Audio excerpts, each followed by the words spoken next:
Domingo passado, o Alisson esteve falando conosco sobre redefinindo a esperança.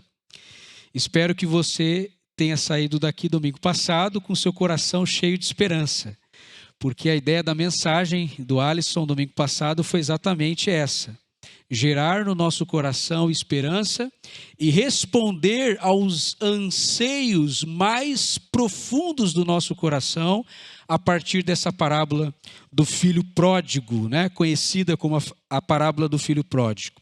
E meus irmãos, hoje nós vamos tratar a respeito dessa imagem que vai surgir aqui nessa parábola, da festa, do banquete. Porque quando o filho que esbanja a herança do pai retorna para sua casa, o pai então resolve dar uma festa para aquele filho. Uma festa porque aquele filho que estava perdido foi achado. Aquele filho que estava morto reviveu. Então havia ali um motivo para o pai se alegrar, e o pai dá uma baita festa para aquele filho que voltou. Ele dá um churrasco para o filho. Dá um churrasco.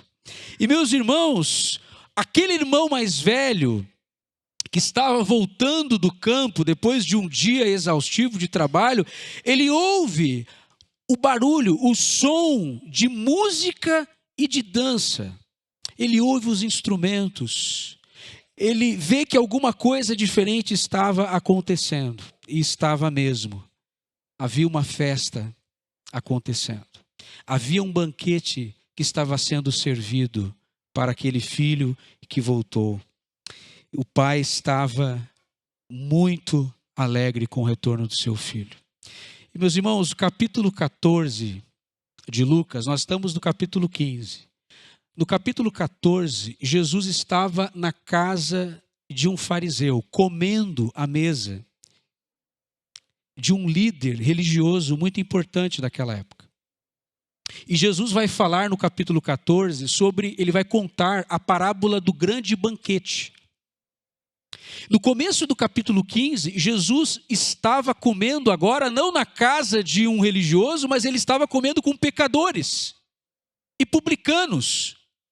Então ele recebe agora dos religiosos uma crítica muito dura em relação a essa postura de sentar à mesa com pessoas de um caráter muito duvidoso.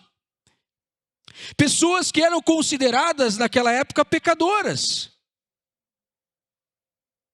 E aí, dentro desse contexto, dessa crítica que foi feita a Jesus, ele nos conta essa parábola. E agora emerge aqui na parábola novamente essa imagem do banquete. Porque o filho mais velho se recusa a participar do banquete. Por quê? Você recusaria aqui um convite de participar de um banquete? Se o Marco chegar para mim hoje aqui e diz: pastor Micael, esse domingo agora tu vai comer na minha casa aqui, eu vou fazer um churrasco. Você acha que eu vou dizer não, meu irmão? Você acha que eu vou me recusar, que eu vou negar ir lá na casa do Marco comer aquele churrasco dele, embora ele seja paulista, né? Ia sair um churrasco assim meio paulista, né? Não sendo na grelha, né, Marco? Sendo no espeto, né? Tá bom. Você se recusaria, a comer um churrasco na casa de alguém? Pensou seu cunhado, é um milagre, o cunhado ligar, convidando, milagres acontecem. Mas vai dizer que alguém aí resolve te ligar e diz: olha, passa aqui em casa esse final de semana que eu vou te esperar com um churrasco, um banquete. Dificilmente, nós iríamos negar, iríamos dizer não. Não, eu tenho compromisso, eu desmarco o compromisso. Eu vou comer esse churrasco, O irmão mais velho se recusou a participar do banquete. Isso é muito sério. Ele decidiu ficar de fora do banquete, ele disse não para o churrasco. Disse não. E na história bíblica, no Antigo Testamento, isso encontra paralelo aonde também? Nós temos um exemplo, por exemplo, no livro de Esther. Você vai lembrar da história do rei Assuero. O rei Assuero, ele dá um banquete e ele convida então a rainha Vasti para se vestir, se preparar para participar do banquete. E o que ela faz? A rainha Vasti, ela se nega, se recusa a participar do banquete do rei. Imagina, dizer não para o rei. E por causa disso, ela é deposta. Ela perde a sua função de rainha. E aí entra em cena Esther, né? A história de Esther. Ela entra em cena a partir dessa recusa de Vasti de participar deste grande banquete do rei. Então, nós vamos percebendo no Antigo Testamento esses paralelos. E aqui nós temos, então, estamos diante aqui de um caso de um irmão que decide dizer não para o seu pai. Eu não quero participar dessa festa. E, meus irmãos, isso é muito interessante, porque quando a gente está trabalhando com essa ideia, essa imagem do banquete, nós vamos perceber que em todo o Antigo Testamento, muitos profetas tiveram um vislumbre, tiveram uma visão de um grande banquete que seria servido, uma mesa que seria posta, uma mesa farta, onde ali muitos povos e nações viriam para desfrutar desse banquete, participar desse banquete. Por exemplo, nós temos no Antigo Testamento o profeta Isaías, que profetizou quando ele estava falando acerca do novo céu, da nova terra. Ele trata de um banquete que seria servido gratuitamente, que viriam povos de várias partes para participar desse banquete. Olha só que interessante isso. Isaías capítulo 25, versículo 6. Olha só o que diz esse texto. Isaías capítulo 25, versículo 6. E o Senhor dos exércitos dará nesse monte a todos os povos uma festa de animais gordos, uma festa de vinhos velhos, com tutanos gordos e com vinhos velhos bem purificados. Isaías 25, 6. Tem uma Bíblia que diz assim, que o Senhor vai dar uma festa com carne suculenta. Você já está salivando, né?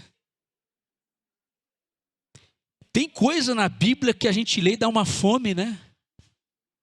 Desculpem os veganos. Não sei se tem algum vegano aqui hoje, né? Me desculpe. Mas Isaías está falando, um banquete com carne suculenta. O que vai ter de gaúcho aqui nesse banquete, meu irmão, para participar desse banquete? Com carnes gordurosas. Provavelmente se trata de uma picanha aqui, não sei. Não fui ver o original, o texto original, o que diz. Mas aquela capinha, sabe? Carne suculenta, gordurosa, tutano. Veja só, meus irmãos, a Bíblia, o que a Bíblia muitas vezes ela está fazendo? Ela está despertando em nós os nossos sentidos.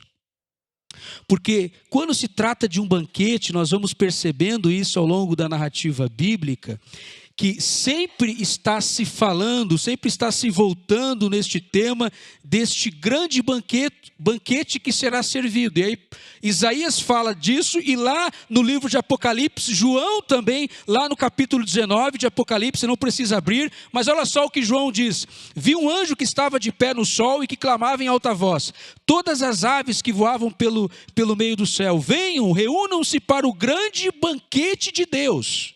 Olha só. Olha a imagem do banquete aqui no livro de Apocalipse, capítulo 19. Venham, se reúnam para o grande banquete de Deus, para comerem carne. Carne de reis, generais, poderosos, de cavalos e seus cavaleiros, carne de todos, livres e escravos, pequenos e grandes. Veja só, meus irmãos, tem churrasco em toda a Bíblia, né? Tem Apocalipse. E o que nós percebemos? Que Jesus também, muitas vezes, ele vai retratar o reino de Deus, ele vai retratar a salvação como um banquete. Como um banquete. Porque Jesus também vai falar ali em Mateus 8, capítulo 8, versículo 11, ele vai dizer: muitos virão do Oriente e do Ocidente, e se sentarão à mesa com Abraão, Isaque e Jacó no reino dos céus. No reino dos céus. É interessante a gente lembrar também que o primeiro milagre que Jesus realizou foi numa festa de casamento. E sempre que há festa, tem comida. Festa sem comida não é festa. E Jesus vai para um casamento em Caná da Galileia, e lá ele vai fazer o seu primeiro milagre, que é transformar a água em vinho. Você vai lembrar desse milagre. O primeiro milagre que Jesus realizou. Ou seja, esse ato inaugural do ministério de Jesus acontece exatamente no contexto de uma festa. E João vai chamar esse milagre lá no seu evangelho, em que Jesus transforma a água em vinho, ele vai chamar esse milagre de Jesus de sinal. Jesus realizou ali um sinal. Por que João ele usa a expressão sinal ao invés de milagre? Porque o sinal é aquilo que aponta para uma realidade maior. O sinal, ele está ali apontando para o futuro, para algo que é muito maior do que ele mesmo. Jesus não fez aquele milagre simplesmente por fazer. Ele fez um sinal. Aquele sinal, o fato de Jesus estar ali naquela festa de casamento, significa que ele estava ali pregando, proclamando a respeito de uma festa e de um banquete que um dia haveria de acontecer no final da história. Aonde ele, Jesus o noivo, vai se encontrar com a sua noiva, a igreja, para celebrar uma festa de casamento, as bodas do Cordeiro. As bodas do Cordeiro. Essa festa um dia vai acontecer. Você já comprou o convite? Você recebeu o convite já para essa festa? Das bodas do Cordeiro de Deus? Você vai estar lá nesse dia? Eu quero estar lá. E lá será o grande encontro de Jesus o noivo com a sua noiva, a sua igreja. Mas eu quero hoje, meus irmãos, brevemente destacar aqui hoje 4 formas de participarmos de um banquete que nos ajudam a termos uma vida mais influenciada e moldada pelo Evangelho. 4 formas e que nós vamos aprender aqui hoje como que nós podemos, de fato, viver essa salvação que Deus tem para nós. Uma primeira forma é olharmos para a salvação como algo experimental. A salvação é experimental. O banquete é uma festa em que os nossos apetites e os nossos sentidos, todos eles participam, eles interagem, eles são despertados. Todos os nossos sentidos, a nossa visão, o nosso olfato, a nossa audição e o nosso paladar são satisfeitos. Quando nós estamos participando de uma grande refeição, de um grande banquete, todos os nossos sentidos estão presentes ali. A nossa visão, nosso paladar, nossa audição, o nosso tato, tudo está ali envolvido nesse contexto.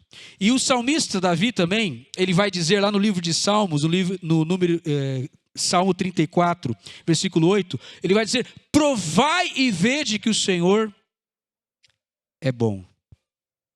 Provai e vede que o Senhor é bom. Feliz o homem que nele confia. Veja só, a Bíblia nos convida a provar.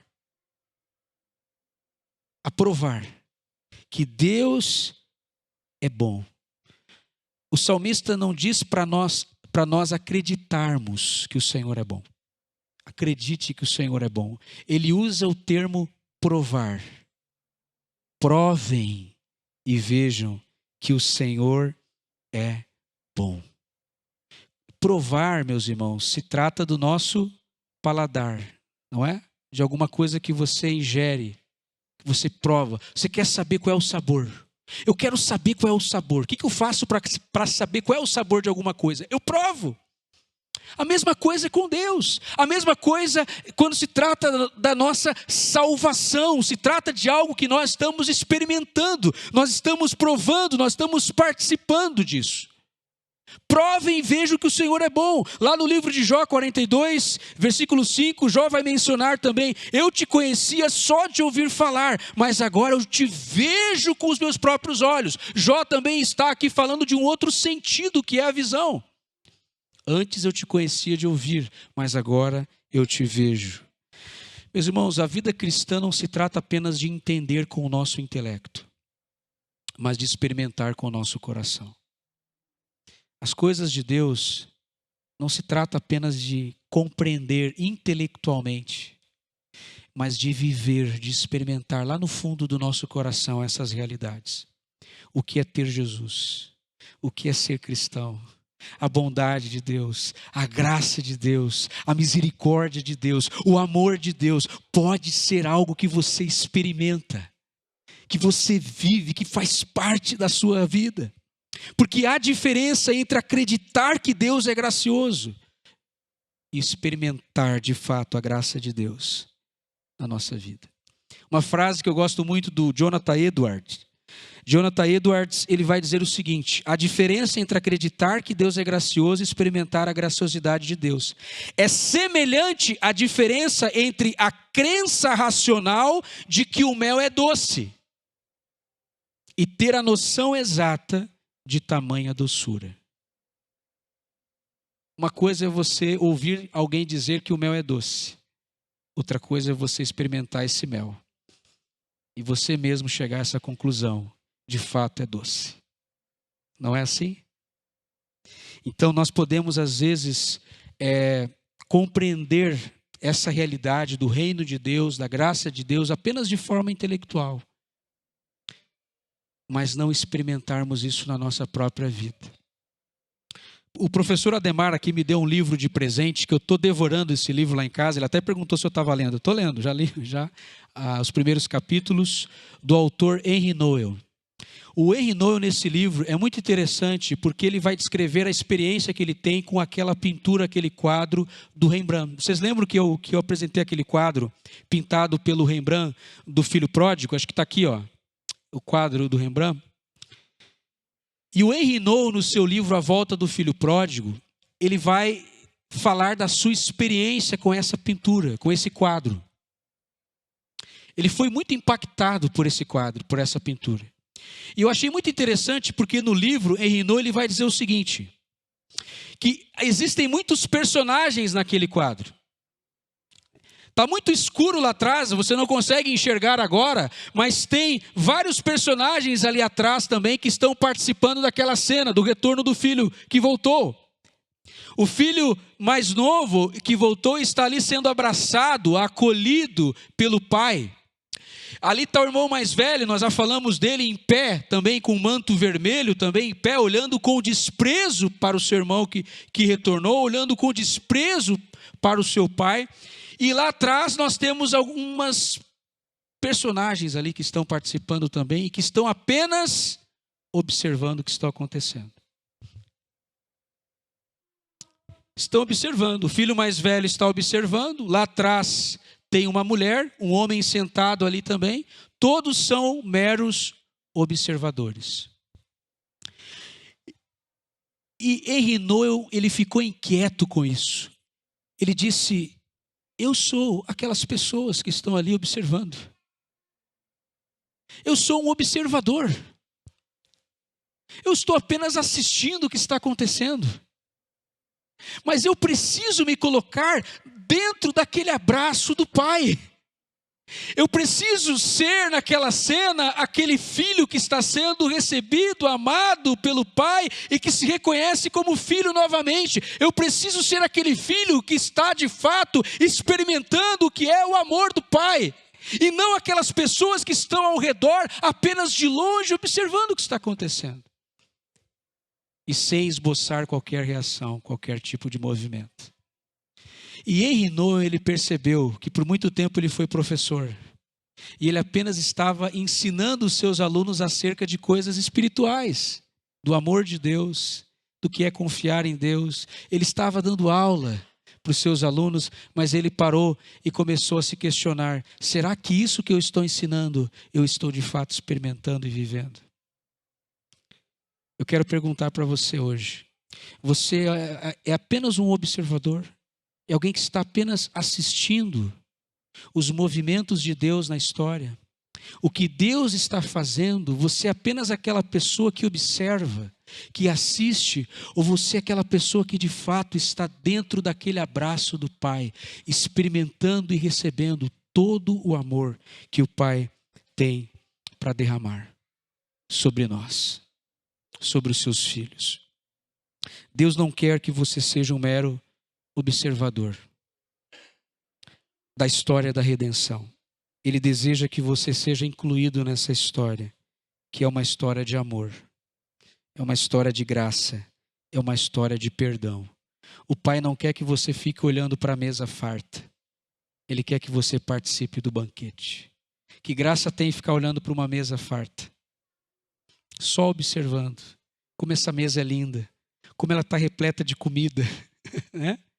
Só observando. O Pai não quer que você fique apenas observando. O seu Pai, o nosso Pai, quer que nós de fato venhamos participar desse banquete, o banquete da sua graça. E Ele convida todos nós para participarmos desse banquete. É claro, meus irmãos, que é uma degustação hoje, né? Mas um dia, de fato, será um grande banquete. Nós estamos apenas abrindo o nosso apetite para aquele grande banquete que nos aguarda no final da história.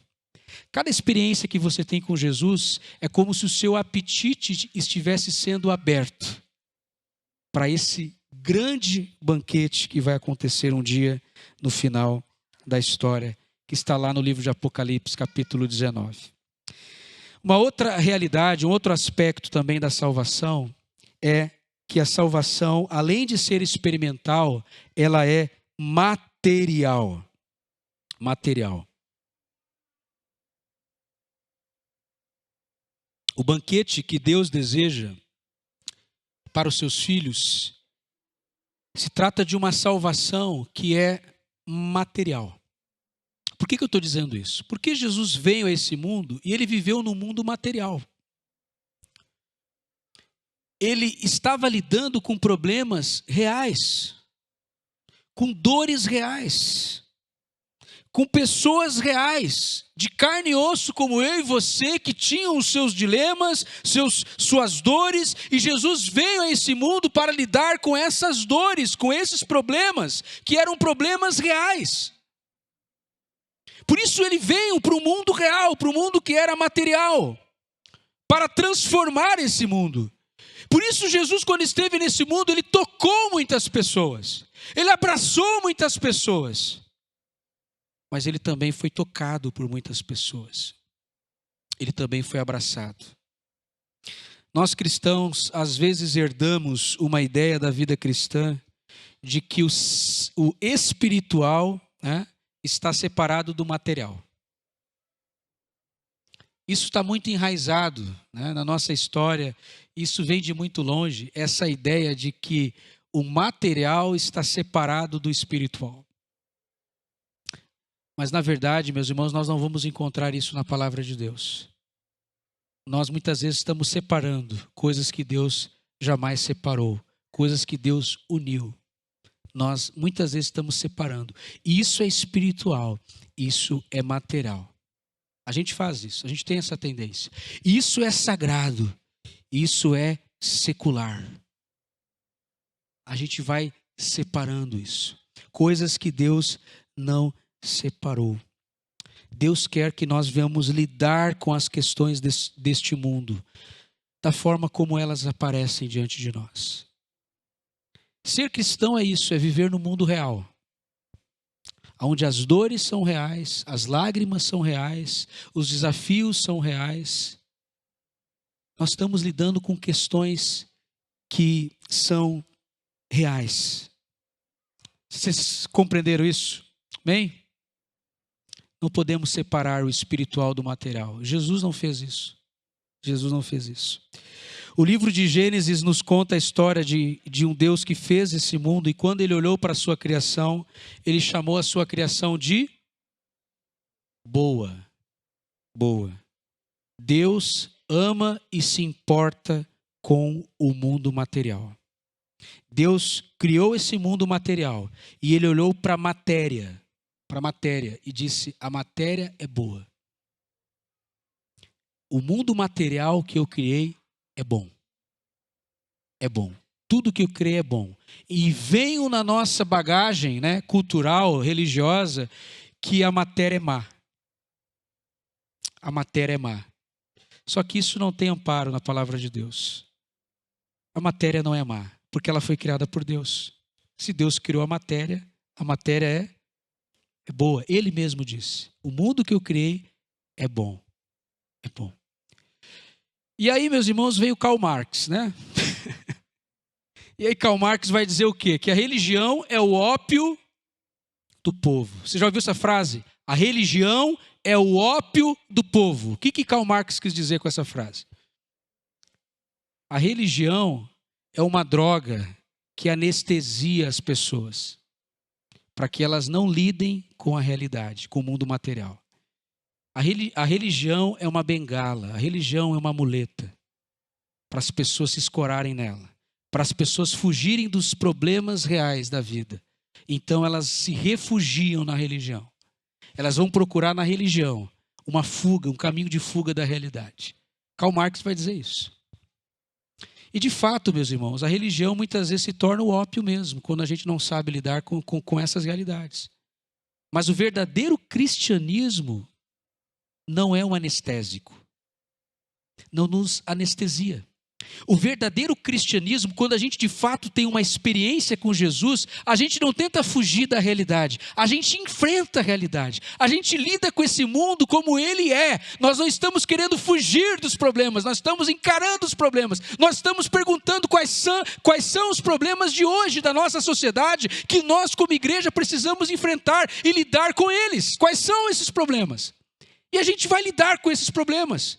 Então ser cristão não significa que agora eu tenho que me anestesiar desse mundo, falando só do céu e me esquecendo que eu vivo na terra. Nós não vivemos no céu, nós não chegamos no céu ainda. Enquanto nós não chegamos no céu, a gente precisa viver nesse mundo, nessa terra, como cidadãos do reino dos céus, tentando trazer o céu um pouquinho para essa terra. Esse é o nosso desafio como cristãos. Interessante que também Cristo, depois que ele morreu, ele ressuscitou, os evangelhos vão nos deixar muito claro isso, que Jesus, depois de ter ressuscitado, ele vai comer com os seus discípulos, ele tem um corpo. E é tão real, é tão provável isso, que ele aparece para Tomé e ele diz para Tomé: Tomé, toque nas minhas feridas, toque nas minhas mãos, toque no meu lado. Jesus, ao ressuscitar, ele tinha um corpo que podia ser tocado. Inclusive um corpo que se alimenta, porque ele comeu com os seus discípulos, depois de ter ressuscitado. Jesus viveu nesse mundo material, entrou nesse mundo material, a fim de transformar, de redimir esse mundo. Foi para isso que ele veio. E os milagres de Jesus não foram uma violação da ordem natural, mas antes uma restauração da ordem natural. Porque Deus não criou o mundo com cegueira. Deus não criou o mundo com lepra. Deus não criou o mundo com fome. Deus não criou o mundo com morte. Então, cada milagre de Jesus não é uma violação da ordem natural, mas uma restauração da ordem natural. Quando Jesus opera um milagre, ele está dizendo o que com isso? É assim que o mundo deveria ser. Não deveria ter enfermidade, não deveria ter fome no mundo. Ele multiplica os pães, ele dá de comer à multidão, ele alimenta a multidão. Então Jesus, ele está nos comunicando através dos milagres e dos seus sinais que chegará um dia, meus irmãos, que toda a corrupção deste mundo e da criação será abolida para sempre. O mal um dia será vencido. O mal será vencido. Chegará um dia que não haverá mais fome, morte, tragédia. Cada milagre de Jesus é um recado para a sua criação, de que o mundo não deveria ser como é, mas um dia ele será como de fato Deus o criou para ser. Perfeito. O mundo perfeito, aonde habita a justiça, aonde habita a retidão, aonde habita o amor. A salvação, além de ser experimental e material, ela é também individual. Nós temos um banquete, diante de um banquete nós nos alimentamos, para que nos mantenhamos fortes e saudáveis. Cristão não sobrevive só comendo miojo. Se a sua vida espiritual está dependendo de miojo, meu irmão, a gente precisa saber se alimentar como cristãos. Precisamos, como Paulo vai dizer, de alimento sólido.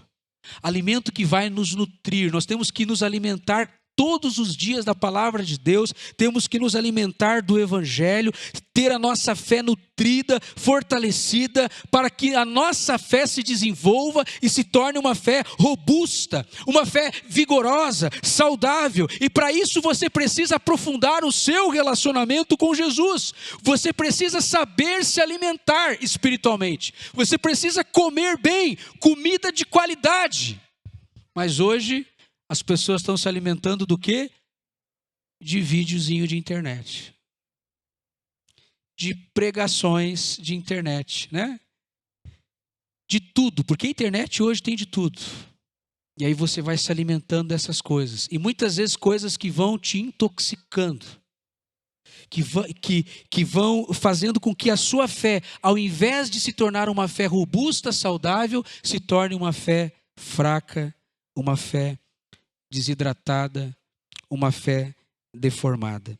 Tem coisas que nós podemos, meus irmãos, terceirizar, mas tem coisas que nós não podemos terceirizar. E uma coisa que nós não podemos terceirizar é a nossa vida espiritual. Você não pode dizer para alguém ler a Bíblia por você, ir na igreja por você, orar por você.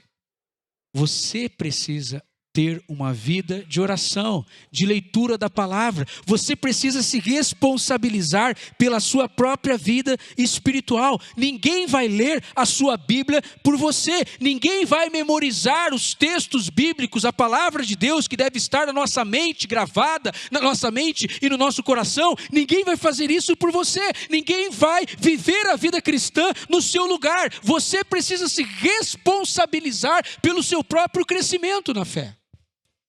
Tem coisas na vida cristã que não há como terceirizar. E uma delas é a sua vida espiritual, o seu relacionamento com Deus. Não pode ser terceirizado. Por isso que eu ensino os meus filhos desde pequeno o caminho. Que eu um dia trilhei esse caminho. Do meu relacionamento com Jesus. Eles precisam ter uma vida de oração. Eles não podem depender apenas de mim, apenas da Grazi, né, para orar, para se alimentar. O Eliabe já está comendo sozinho com a sua própria colher. Eu já estou fazendo festa lá em casa. Opa! A gente cria os filhos para isso, não é? Para serem independentes. Ou você cria um filho para ser eternamente dependente de você? Qual pai aqui que eu estou criando meu filho para ser eternamente dependente de mim, né? Ele vai depender de mim a vida toda. É assim? Não. Nós criamos os nossos filhos para independência. Filho, você já sabe fazer isso. Você não precisa mais do papai. Você já faz sozinho. Nós criamos os nossos filhos para serem independentes. Uma igreja saudável é uma igreja que leva as pessoas por esse caminho. Não é uma igreja que cria pessoas dependentes, mas cria pessoas e trabalha para que as pessoas sejam independentes espiritualmente e cheguem ao ponto de se emanciparem espiritualmente. Pensarem com a sua própria mente. Lerem com as suas próprias lentes o Evangelho. Para isso que a gente está aqui, meus irmãos.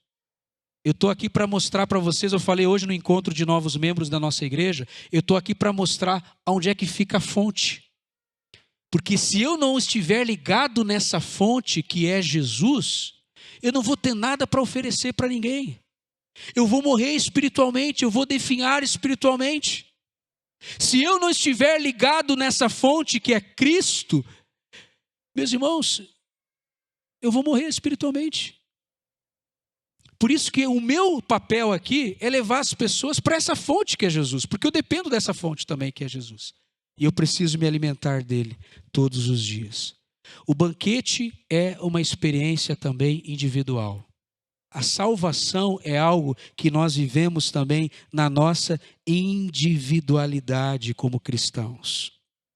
Nos responsabilizando pela nossa própria vida e crescimento na fé. E isso é algo diário. É um esforço contínuo. É algo sistemático. Sempre, continuamente, nós precisamos buscar ao Senhor, buscar crescer. na vida cristã. Quanto mais o Pai se revela para nós, mais interesse deve haver por parte dos seus filhos. Mais interesse. Um dia nós vamos prestar contas para Deus sobre as nossas vidas. Um dia nós vamos chegar diante de Deus para prestar contas para Ele. Alguns, quando chegarem lá no céu, vão receber um galardão. Outros vão receber umas bordoadas. Umas bordoadas. O que você fez com aquela Bíblia que ficou lá guardada? Quanto tempo? Ou aberta lá no Salmo 119, Salmo 23, né? Ficou só aberta a Bíblia lá, cheia de pó, de ácaro. Né? O que você fez com aquela Bíblia? O que você fez com aquilo que você aprendeu? A salvação é uma decisão pessoal e individual de caminhar com Jesus, de viver o Evangelho todos os dias. É uma responsabilidade que nós assumimos pela nossa vida diante de Deus. Diante de Deus. E como crescer no Evangelho? Uma dica para você muito prática. Como que eu posso crescer no Evangelho? Aplicando as verdades e princípios da palavra de Deus, ou seja, aquilo que eu já sei, aplicando isso à minha própria vida.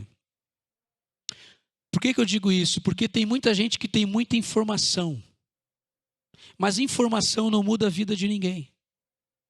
Se essa informação, esse conhecimento que você recebeu das Escrituras, da palavra de Deus, ele não chegar no nível do seu coração, não transformar você de dentro para fora, e se você de fato não estiver envolvido com este processo de aplicar aquilo que você sabe, de colocar em prática essa informação, aquilo que você já entendeu, colocar em prática na sua vida, aplicar isso na sua vida, não vai haver transformação.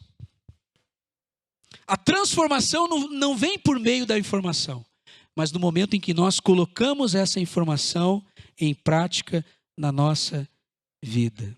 Muita informação não gera transformação, mas quando essa informação é colocada em prática, ela gera sim transformação. Ela gera arrependimento, ela gera contrição, ela gera submissão a Deus, à vontade de Deus, a aplicação. Amém, irmãos? Nós temos que buscar isso. Esse banquete que Deus oferece para nós, ele pode ser experimentado de uma forma individual. E por último, a salvação também, além de ser individual, ela também é comunal. O que eu quero dizer com comunal? Ela é vivida também na coletividade. O Evangelho, a fé, a vida cristã depende de outras pessoas para ser vivida. Depende da comunhão. A salvação é comunal. Lá em Hebreus 10, 25 diz: não deixemos de reunir-nos como igreja. É o que nós estamos fazendo aqui hoje, nos reunindo como igreja. E o autor aos Hebreus, ele vai chamar a atenção daquela igreja dizendo: vocês não podem deixar. Alguns de vocês estão se afastando dessa comunhão. Então, não nos deixemos de reunir-nos como igreja, segundo o costume de alguns, mas encorajemo-nos uns aos outros, ainda mais quando vocês sabem que o dia se aproxima. Hebreus 10, 25. A nossa salvação é desenvolvida na caminhada com outras pessoas. Quem aqui faz uma festa para si mesmo? Vou fazer um banquete lá em casa só para mim.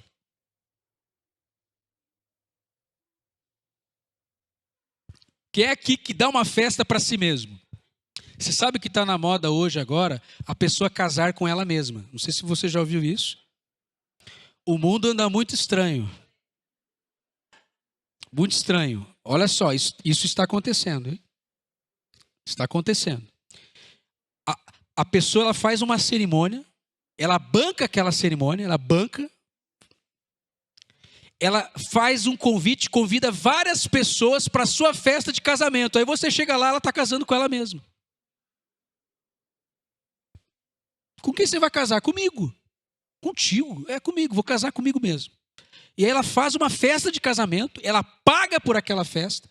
As pessoas vão para participar daquela cerimônia para assistir ela casando com ela. Entra na igreja sozinha. É uma cerimônia de casamento. A pessoa casando com ela mesma. Que mundo estranho esse, né? Mas isso, meus irmãos, é uma coisa que foge da normalidade. Porque A normalidade, né, o natural, é quando você dá uma festa, você convidar pessoas para essa festa. Eu vou fazer a festa do meu aniversário, só vai estar eu lá, né?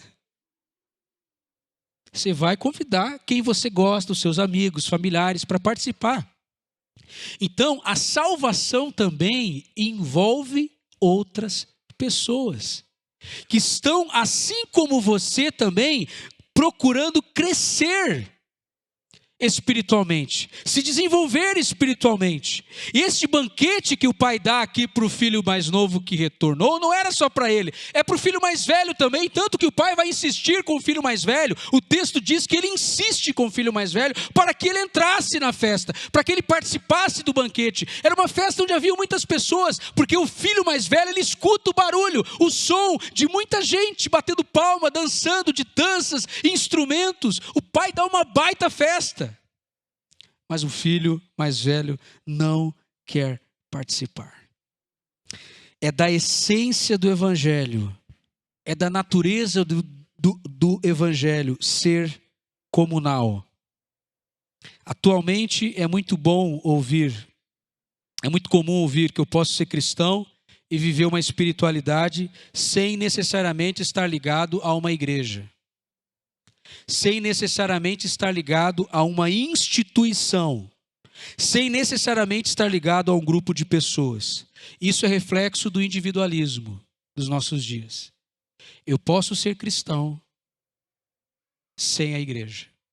Eu posso viver a minha espiritualidade, a minha vida cristã, lá no meu quarto, fazendo as minhas orações. Eu não preciso estar ligado a uma igreja, a um grupo de pessoas. Isso é reflexo do individualismo dos nossos dias.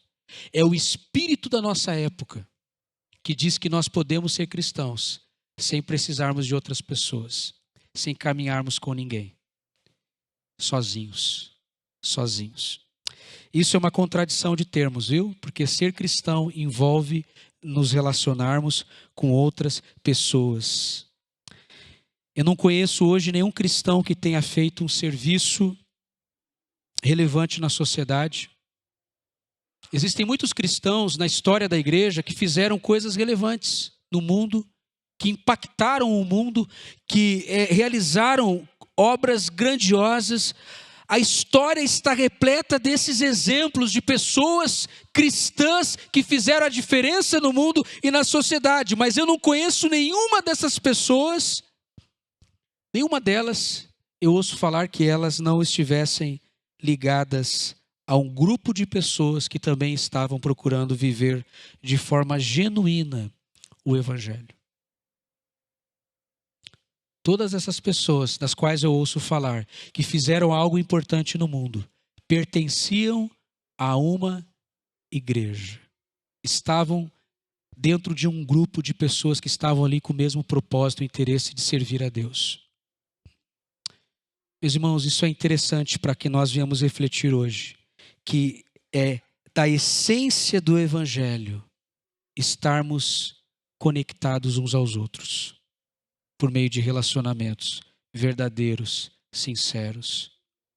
É da essência do Evangelho. Jesus, antes de começar o ministério dele, o que ele faz? Ele chama 12 homens para caminhar com eles. Ele não vai sozinho. Ele vai acompanhado de 12 homens.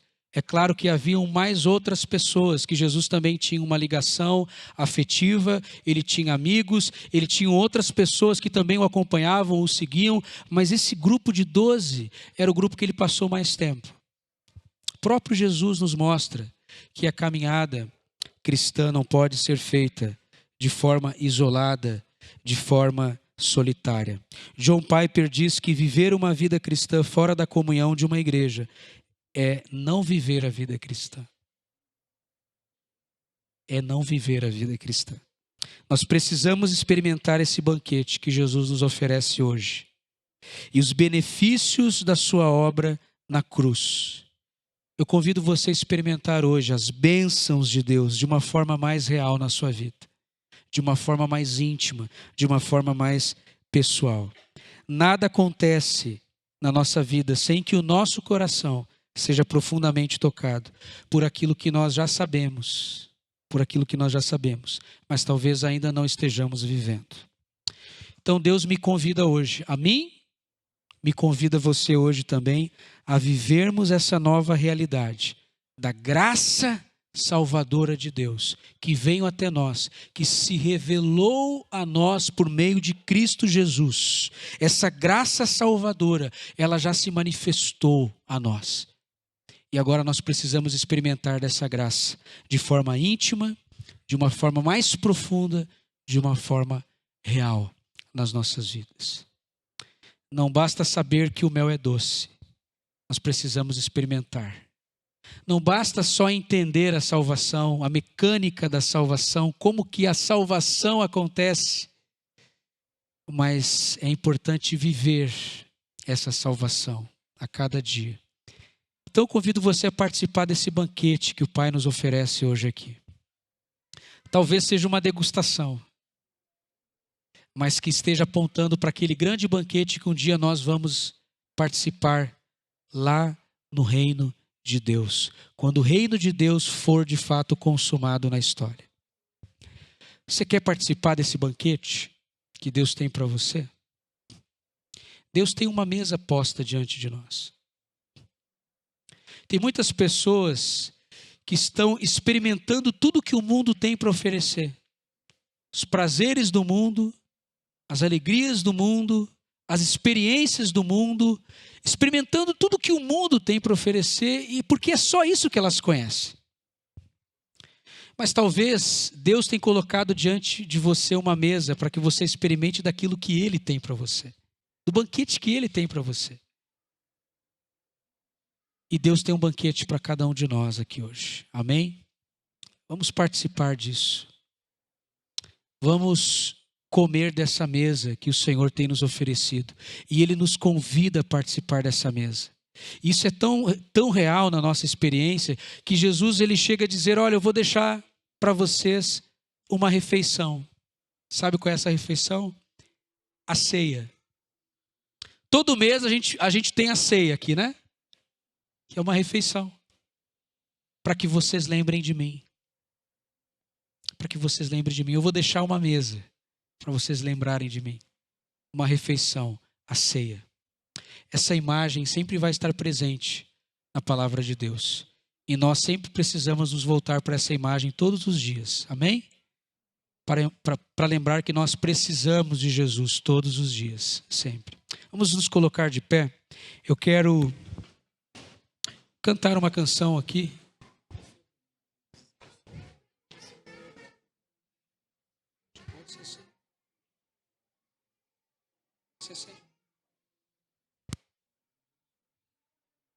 Não, acho que é essa. Quem sou eu? A gente vai cantar uma música que a gente cantou antes aqui, que fala quem sou eu, né? Para que o grande rei me receba. A gente não merece estar no banquete do Pai. Nenhum de nós merecíamos. Mas mesmo assim, Ele nos ofereceu gratuitamente. E Ele nos convida a participarmos do seu banquete. Não é porque você é bom. Não é porque você merece. É porque Ele te ama, Ele é um Pai gracioso e Ele quer que você faça parte desse banquete. Por causa do amor dEle, que transcende todas as coisas, que ultrapassa todas as barreiras. É por causa dEle. Mas nenhum de nós merecemos estar nesse banquete. Mas o Pai nos chama e nos convida a participarmos. Amém? Nós vamos cantar essa canção porque essa canção fala disso. Quem sou eu? Quem sou eu? Para que o grande rei me receba. Essa música também ela faz uma alusão ao banquete que o rei Davi ofereceu, a refeição que ele oferece a Mefibosete, que era paralítico e que se considerava indigno de estar lá na mesa de Davi. Quem sou eu? Mas Davi lembrou dele. Davi levou, eu quero honrar esse remanescente, né? Da casa de Saul. E aí Davi prepara aquele banquete e chama Mefibosete para a mesa.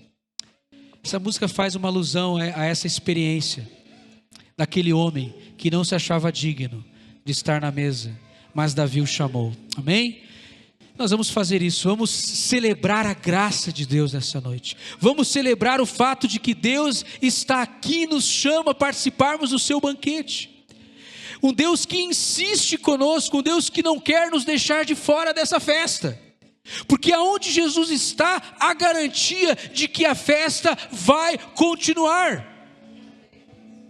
Vai continuar. Jesus chega naquela festa de casamento, acabou o vinho, mas Jesus estava lá, e porque Ele estava lá, era a garantia de que a festa iria continuar. E meus irmãos, Jesus não está aqui para estragar a festa nenhuma. Ele está aqui para que a gente celebre a verdadeira festa. A verdadeira festa. E aonde Jesus está, tem festa. Tem festa. E no céu nós vamos fazer o quê? Nós vamos fazer uma festa lá no céu. Quando você chegar no céu, meu irmão, pode ter certeza que vai ter festa. Sempre há festa no céu. O céu é um lugar de festa. Amém?